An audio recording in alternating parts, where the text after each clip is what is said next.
What's up, y'all? It's Brittany Chanel. Today's inspirational talk, we are talking about friendship. Disregard that in the background. My mom is somewhere doing some type of DIY projects and construction, so please disregard that sound in the background, y'all. I try. Okay, so friendship. We're going to define friendship, y'all. A friendship is a relationship between friends, um, friendliness, comradeship, companionship, fellowship, feeling, closeness, affinity, rapport, understanding, harmony, unity, a state of mutual trust and support between allied nations. Ooh, the emotions or conduct of friends, the state of being friends. So it's an association, a bond, a tie. These words, bond and tie, they're so important because I always tell y'all, make sure that you choose your friends wisely. And the way that you could choose your friends wisely, look at the fruit of the spirit, the fruits of the spirit, basically. You judge a man by his fruit. If the person is a person that they got some things going on that are negativity all the time, that's a pretty, a red flag that's like, hey, I don't know if we need to be friends. Certain things you could work with, but certain things are definitely deal breakers. But today we're talking about friendship. So that's something that you should think about when making these bonds and ties and allied relationships with people. So friendship is very important throughout the Bible. Like there's so many stories of friendship of like, you have friendships between families. Friendship can bring love, healing, hurt, pain, betrayal, encouragement, and it's so many stories in the Bible about friendship. Even when you think about the relationship that you have with God, Jesus Christ, and even you fellowshipping with your brethren. You know what I mean? So this is a good one, y'all. This is kind of what I was talking about when you choose people to be friends with. Think about this. This is the number one when you're developing friendships. 1 Corinthians 15:33. Do not be misled. Bad company corrupts good character. A lot of people, they want to try to change folks, okay? You can't change people. Only God could change people. So if they're bad company, it could corrupt your good character. And with that, I'm going to just move on to the next. There's plenty of things about how to have a healthy friendship. So Luke 6:31.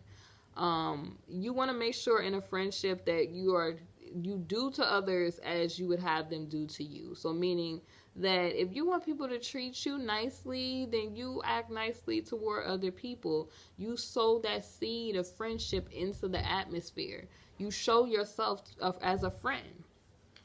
And pretty much, like I said, look at the characteristics of God. God is reliable. He's faithful, trustworthy. Those are characteristics when developing a friendship, people. Okay, so Proverbs 18:24. I'm looking at it like this. Like I like to have my scriptures written down so that I have a full understanding or overstanding of what I'm talking about. So Proverbs 18:24.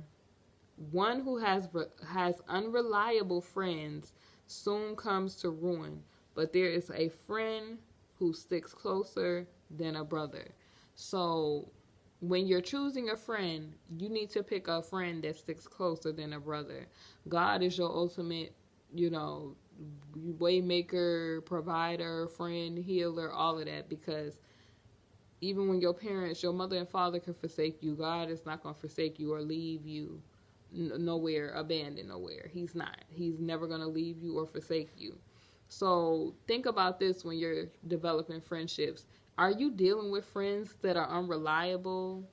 Are you dealing with people that you can't really trust or that sort of thing? Because you can end up, it says, that type of one who has unreliable friends, it soon comes to ruin. They soon come to ruin. But there's a friend who sticks closer than a brother. So God sticks closer than a brother. he sticks with you. He doesn't leave you. Typically, when you have like a brother or a sister in a normal family type of setting, like you may fight or argue with your siblings, but you're gonna be together type of thing. Y'all are not gonna depart from each other because it's like, okay, we're bonded by blood, type of thing. But nowadays it's so much dysfunctionality. People, they don't stick close, especially family, because family will do you foul. They'll betray you. We just talked about betrayal, family, friends, that type of thing. But when you're dealing with friendship, it's best to look at the characteristics, like I said, of the fruits of the Spirit and how God treats you when looking at how to choose a friend and to develop a bond or a connection with somebody. So pretty much... Okay, so here's another one in choosing friends, y'all. Proverbs 22:24-25. Do not make friends with a hot-tempered person. Do not associate with one easily angered, or you may learn their ways and get yourself ensnared. So somebody that's easily provoked or quick to, remember I told you that you shouldn't be quick to speak. You should be slow to speak, and you ain't supposed to let everything that's in your mind out, because that's not wise. You hanging out with hot-headed people and people that lack patience, and don't have temperance, a calm temperance, you can learn their ways and get yourself caught up. And that's not good, because you don't want to get yourself caught up in a situation. We see too many times a lot of young people, they hang out with the wrong person and they end up getting caught up in a situation. So when developing friendships, building healthy friendships, don't hang out with people that are quick-tempered or hot-tempered, or easily provoked and that type of stuff, because you could get yourself, it says right here, ensnared. When you are picking friends, you should walk with the wise. Literally, it says right here, Proverbs 13:20. Walk with the wise and become wise, for a companion of fools suffers harm. When you are developing friendships, people, do not hang out with people that do foolish things, okay? It's just like this. If you washing dishes, and you want them clean, you're not going to be putting dirty water in the sink. If you want it clean, then you got to put clean water in the sink to wash dishes. The same way I look at friendship. If you want to, even when you're detoxing your body, if you want to detox your body, you have to put down the junk. So if you want a clean and healthy friendship, you got to put down the junk and the negativity, and people that do foolish things, people that do negative things, you have to put those people to the side, cut them off. Shoot, I cut people off like I'm in a rush in traffic. So these things are important in developing friendships, y'all. So remember I was talking about the fruits of the Spirit? So Colossians 3:12-14, it talks about some of them in there, some of the characteristics that you should be looking for when developing a healthy friendship. Therefore, as God's chosen people, holy and dearly loved, clothe yourselves with compassion, kindness, humility, gentleness, and patience. Because you need all of these things to develop a friendship. You have to be humble, because humility allows you to empathize and to kind of see where another person's journey is coming from, where their thoughts is coming from, so that you're not judging people, you're not being harsh with people or short with people. It's important to be kind and give compassion and gentle. Just as the Lord is gentle with you, he's not all like, oh my God, you should have did this, or you should have did that, or he's not judging you. He's allowing you to get yourself together and make a positive choice, or make a choice ultimately of life and death. And he's also patient, because he knows that we're not going to get it right the first time, most of the time. And a lot of people, it takes them years to get it together, but he still gives you that opportunity. So you have to be patient. It says, bear with each other and forgive one another if any of you has a grievance against someone. Forgive as the Lord forgave you. And over all these virtues, put on love, which binds them all together in perfect unity. So you got to have love in a friendship. You got to have love. You have to have patience, humility. You have to be able to forgive people. That's a hard one for a lot of people, but as I talked about in the betrayal video, that's something that you have to be willing to do, because if you love somebody, or if you love, period, like, think about this. When you're little, you make mistakes, and your parents, they love you, until you get it right, because it wouldn't be right if they just were like, oh, you messed up, I don't love you. That would be something wrong with them, right? So God is your creator. God is the Father. Even when you fall short and you don't do everything correct, He allows you that opportunity. So that is true love. Parental love, that's just love in general. And patience. Because love is patient and love is kind. That's just the truth about it. So, oh, this is a good one, y'all. Proverbs 27:5-6. Better is open rebuke than hidden love. So, with me, I dealt with this from a lot of friends. Sometimes it was hard for them to accept me telling them the truth sometimes. But the statement that I always said is, I wouldn't be a real friend if I didn't tell you the truth about some stuff. Because if I tell you yes to everything, that would make me a liar. That would make me not care about you, because I don't want you to end up in the hellfire and I'm saying Godspeed to stupid stuff that you're doing or stuff that I know is wrong. And nor should you wish nobody Godspeed when they're doing negative things, because you could be held accountable for that, like that you're in agreement with the stuff that they're doing. So never do that. If somebody is doing something wrong, openly rebuke them. Like Jesus would openly rebuke people if they were wrong, but that is love. To rebuke somebody when they're in the wrong, that's true love right there. That's real, because that's showing that you care about them deeply, because you don't want them to fall short and end up in a situation where, they could be put into eternal damnation due to that situation. So I'd rather correct somebody than to tell them Godspeed, like knowing that they're doing wrong. And then it says here, wounds from a friend can be trusted, but an enemy, multiple kisses. So when I think about this, I think about the whole betrayal thing with Judas. People, your enemies, they, show a lot of fake love. Oh, I love you. And they'll kiss, multiple kisses, acting like it's all sweet and all good. But, sometimes, a friend telling you the truth, it could hurt you, but I'd rather you be real with me and I'm hurt for a minute and we get back right than for you to be like, oh, I love you, but I really hate you type of thing. It's kind of like racism. I'd rather somebody be openly racist than to be a closet racist, because that means that person is somewhere plotting somewhere.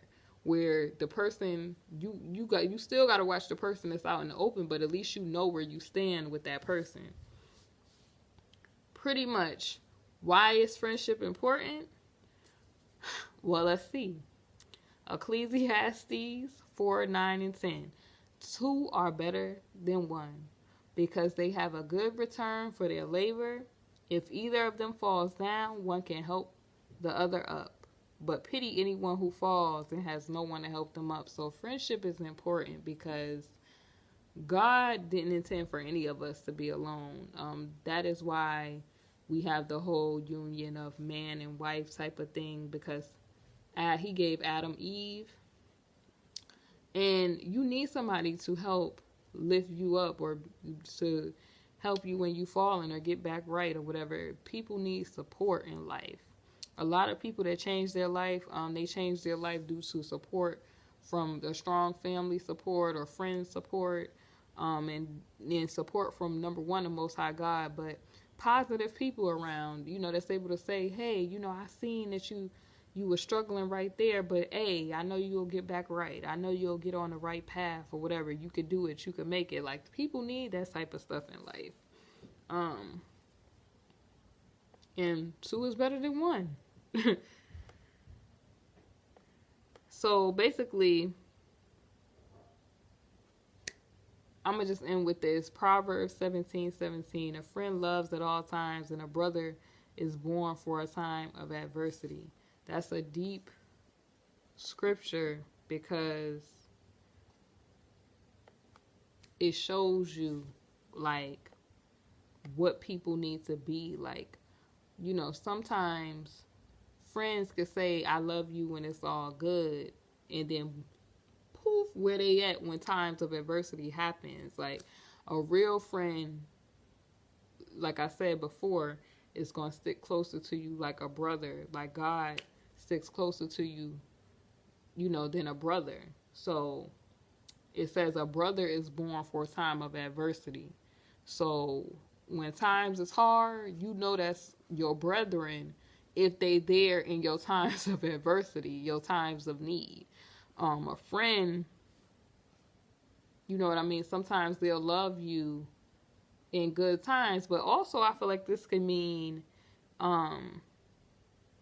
that you, as a friend, that you should love at all times. You should operate with love, because God's command for us in John 15:12-15, my command is this: love each other as I have loved you. Greater love has no one than this, to lay down one's life for one's friends. You are my friends if you do what I command. I no longer call you servants, because a servant does not know his master's business. Instead, I have called you friends, for everything that I learned from my Father I have made known to you. So let me break it down in the King James Version, because that ain't the King James Version. So let me go ahead and break it down in the King James Version for my mom. Be like, you ain't read the King James. What was that? John 15 and 12. So we're going to read it.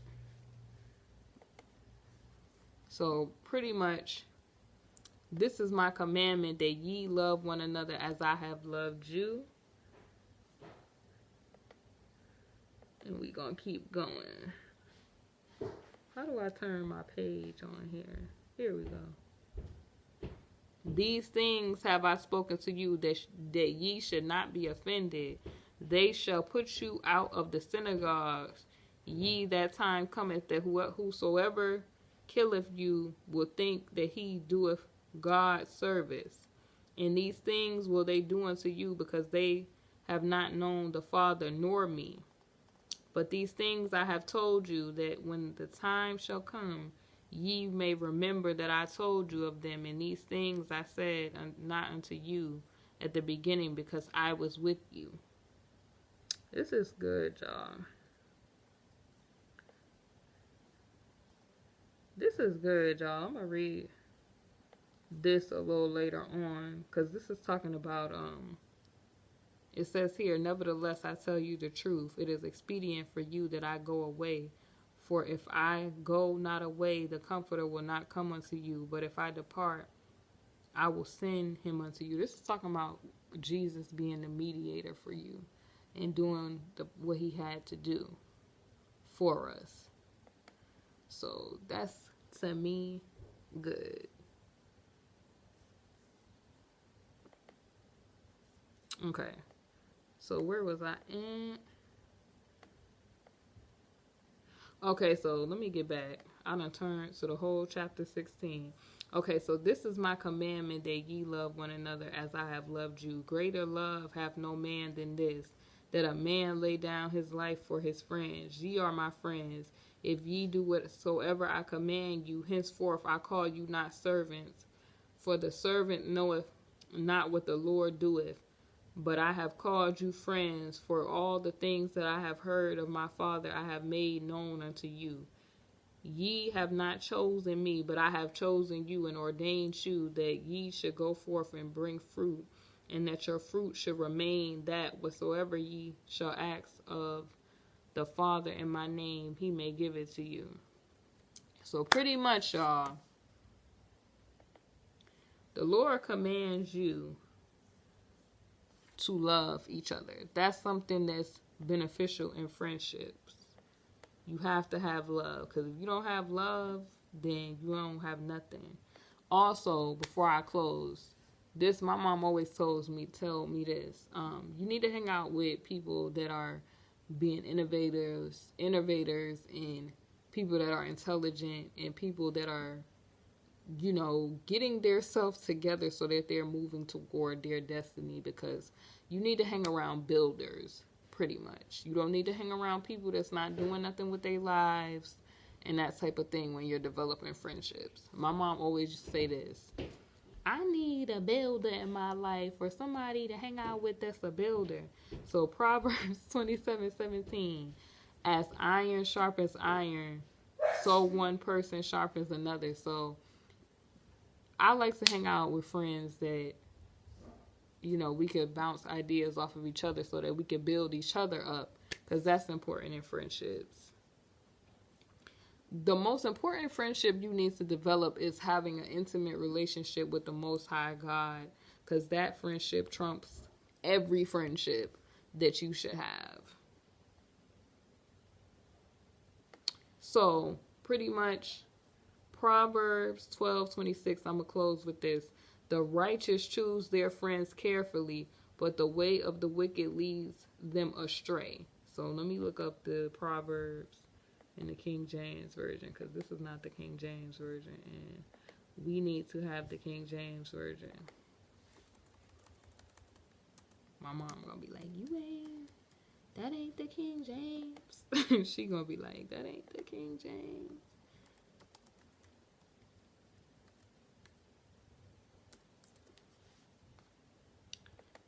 Okay, so here we go.